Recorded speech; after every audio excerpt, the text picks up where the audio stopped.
Sono Giuseppe Ardagna e lavoro nell'azienda Franto Cutrera, faccio parte della famiglia Cutrera. Ormai lavoro in questa azienda da quasi 4 anni e il mio ruolo è quello di responsabile alla produzione e alla qualità. La nostra è un'azienda che ha radici nel passato, abbiamo documenti che attestano che già produceva olio e vino intorno ai primi anni del Novecento, ma il nostro frantoio nasce con i miei nonni, nonno Giovanni e nonno Maria, che decidono di aprire un frantoio e decidono quindi di lavorare per i produttori locali. Da lì, nel giro di pochi anni, l'azienda passa in mano ai loro figli, ovvero ai miei genitori e ai miei zii, che pian piano fanno crescere sia in dimensioni sia in numeri l'azienda, e oggi ci ritroviamo quindi con la nuova generazione.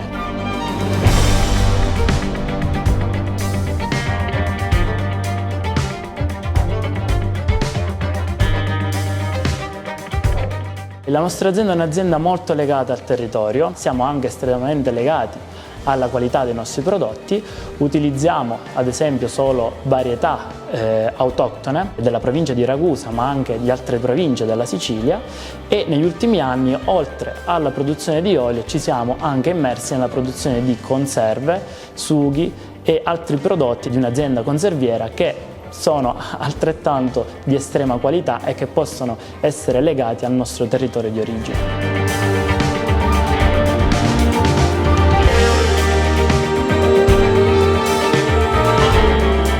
Ci sentiamo ambasciatori del territorio perché nel giro di diversi anni siamo riusciti a far ritornare l'olivicoltura nella nostra zona, che è la zona di Chiaramonte Gulfi, come una delle attività principali e di maggior profitto del territorio. Allo stesso tempo siamo anche molto devoti e abbiamo un rispetto nei nostri terreni, nelle nostre varietà, raccogliamo tutte le olive a mano e tutta l'azienda è certificata biologica. Abbiamo al momento una linea di estrazione all'avanguardia, solo ad esempio posso citare il sistema di estrazione a ultrasuoni o il sistema di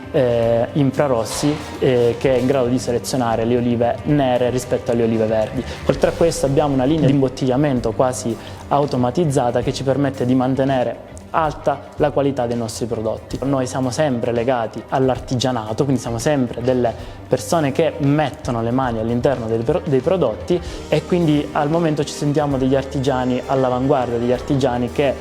hanno da un lato sempre i piedi nel passato, ma che hanno uno sguardo sempre verso il futuro.